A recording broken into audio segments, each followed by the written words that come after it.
লুৰিণজ্যোতি গগৈ অকলে ৰাহুল গান্ধীক লগ কৰিব যোৱাক লৈ প্ৰশ্নৰ উত্থাপন হৈছে। অখিল গগৈয়ে আমি নিজে ভাষ্য সংগ্ৰহ কৰিছিলো। অখিল গগৈ কৈছে যে আমি গম নাপাওঁ কোনো এটা দলে তেওঁ দুখো প্ৰকাশ কৰিছে আৰু লগতে কালিৰ নাগৰিক সমাজৰ যিখন কথা আপুনি উল্লেখ কৰিছে সেইখন মিটিঙত কিয় এনেকুৱা মানুহ মাতা হ'ল তাৰ স্পষ্টীকৰণো বিচাৰিছে আজিৰ দিন। সেইটো তুমি নিউজ লাইফে বিচাৰিছা বাৰু, সেইটো স্পষ্ট কৰি দিওঁ মই আগতে। সেইটো অসমৰ ৰাইজে বিচৰা নাই। এছাম হিমন্ত বিশ্ব শৰ্মাৰ সমৰ্থক, এছাম ধুৰন্ধৰ মানুহ আছে আৰু তোমালোকৰ যিটো চেনেল একেবাৰে হিমন্ত বিশ্ব শৰ্মাৰ এজেণ্ডা মতে কাম কৰা। শুনা, মই এইটো কথা তুমিও শুনিব লাগিব, তোমাৰতো শুনিছোঁ মই। গতিকে তেওঁলোকৰ এইটো এটা প্ৰচাৰ। কিন্তু তোমাক মই এটা প্ৰশ্ন কৰোঁ, এটা বিৰোধী ঐক্য হওঁতে প্ৰতিটো দলৰ নিজৰ নিজৰ কথা থাকে, নিজৰ নিজৰ মঞ্চ থাকে, তাত কিছুমান কথা কয়, সেইটো হ'ব পাৰে। কিন্তু তাত কোনেও সমূহীয়াভাৱে আজিলৈকে কোনো বিৰোধী ঐক্যৰ বিৰোধিতা কৰা নাই। অখিল গগৈৰ কৰা নাই, লুৰিণজ্যোতি গগৈটো কৰাই নাই। গতিকে কিছুমান কথা ক'লে কাৰণে বিৰোধী ঐক্যত ভাঙোন আহিবলৈ তোমালোকে যত্ন নকৰিবা। তোমাক মই চিনি পাওঁ কাৰণে কৈছোঁ।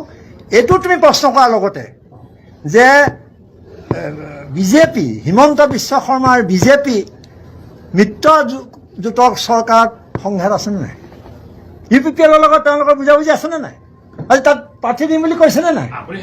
ৰবা, UPPL লগত সংঘাতটো তুমিতো কোৱা নাই। AGPৰ লগত তেওঁলোকৰ সংঘাত মুকলি হৈছে, তেওঁলোকেতো কোৱা নাই।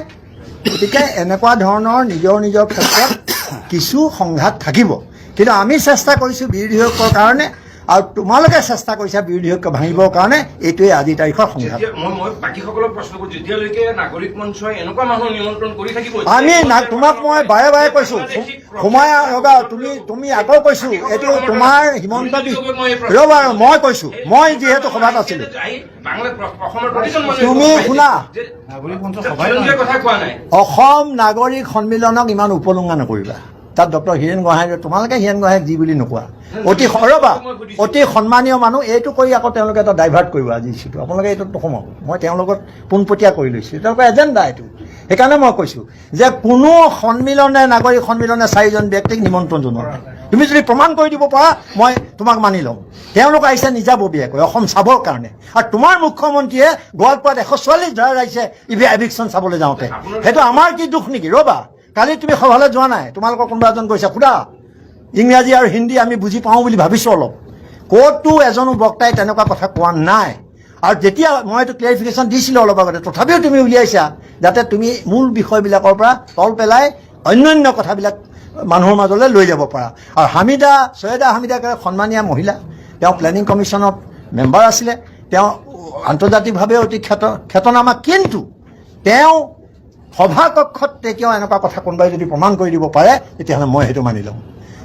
সভা শেষ হোৱাৰ পিছত বাহিৰত তেওঁ যেতিয়া এনেকুৱা কথা ক'লে, তোমাৰ নিচিনা সাংবাদিকে যেতিয়া সুধিলে, তেতিয়া ক'লে সেই কথাটো আমি গম নাপাওঁ। আৰু যেতিয়াই গম পাইছোঁ তেতিয়াই মই লগে লগে গৰিহণা দিছোঁ। আৰু কাইলৈ এখন সংবাদমেল পাইছোঁ, তুমিতো আহিবাই, কাৰণ তোমালোকৰ এজেণ্ডা আছে বেলেগ। গতিকে তালৈ আহিবা প্ৰেছ ক্লাবত, তাত তোমাৰ প্ৰশ্নৰ উত্তৰ দিম। এতিয়া মই এই মূল বিষয়টোৰ পৰা কিন্তু আঁতৰি যাব খোজা নাই। আজি মূল বিষয়টো বিৰোধী ঐক্য। আৰু বিৰোধী দলৰ দলপতি কোন জানা? তোমালোকৰ ৰ'বা, বিৰোধী দলৰ leader of the opposition Rahul গান্ধীৰ পদমৰ্যাদা জানা? গতিকে তেওঁক লগ ধৰিবলৈ গৈছে অসমৰ সমস্যা লৈ। মই তাত দিল্লীত আছিলোঁ তেতিয়া, সেইটো কোনো অপৰাধ হ'ব নোৱাৰে। গতিকে তুমি অনুৰোধ কৰিছোঁ, তুমি এই এজেণ্ডা লৈ কাম নকৰিবা। আজি নকৰিবা, অন্তত কাইলৈ কৰিবা, কাইলৈ কৰিবা। আৰু আজি মই আপোনালোকক শুনা, তুমিহে অকল সৰব হৈছা, আনটো কোনো হোৱা নাই। তুমি মোক সুধিছা এই প্ৰশ্নটো হিমন্ত বিশ্ব শৰ্মাক সুধি লোৱা। আমি যিকেইটা ক'লো এইকেইটা সোধা। আৰে গৰিহণা দি আহিছোঁ তোমাক, তুমি নাছিলা নেকি? চলো গৰিহণা মই দিছোঁ নাই? কোৱা, তোমালোকে কোৱা। মই দলত যেতিয়া লগ ধৰি আহিছোঁ, গৰিহণা দি আহিছোঁ নাই? অলপ আগতে ক'লো, তুমি শুনা নাছিলা, সেইমাত্ৰ আহিছা তুমি। তুমি একো নাজানা। ইয়াৰ প্ৰস্তাৱ লোৱা হৈছে, আজি সন্মিলিত মৰ্চাই প্ৰস্তাৱ লৈছে। আৰু ব্যক্তিগতভাৱে মই নাগৰিক সন্মিলনৰ হৈ গৰিহণা জনাইছোঁ। তেনেকুৱা কথা তেওঁ বাহিৰত কৈছে, যিটো আমাৰ দায়িত্ব নহয়। বাহিৰত যিকোনো কথা ক'ব পাৰে। তোমালোকৰ দলৰো মানুহে কয় যে এইটো দলীয়, তেওঁ ব্যক্তিগত মন্তব্য কয় তোমাৰ দলে। তোমালোকৰ মুখপাত্ৰ মানে কি কথা মানুহ ইমান বুৰ্বক নেকি হে মই কৈছো অজিত ভূঞাই কৈছো আনে ক'বলৈ সাহ নকৰে কাৰণ তোমালোকে বেয়াকে ক'বা নিজেও এজন সাংবাদিক আছিল প্ৰশ্ন কৰা সাংবাদিকৰ প্ৰশ্ন তোমালোকৰ একপক্ষ কিয় আপোনাৰ মতে প্ৰশ্নটো প্ৰশ্ন সদায় হিমন্ত বিশ্ব শৰ্মাৰ এজেণ্ডা মতে কিয় আপোনালোকক অনুৰোধ কৰিছোঁ ক্ষমা কৰিব মই অলপমান তেওঁ ক'বলগীয়া হৈছে কাৰণ এইটো প্ৰশ্ন মই বিচৰা নাই উপৰিচৰ নীতি কেটাগেৰিকেলি কণ্ডেম কৰিছো তাৰপিছত তাৰ কালি তেওঁলোকৰ এটা কাইলৈ এটা বেলেগ কৰি পেলাব লাগিব ন নেৰেটিভটো বদলাই আৰু কিবা ক'ব হ'ব দিয়া তোমাৰ চাকৰি আজি ৰৈছে একো চিন্তা নাই থেংক ইউ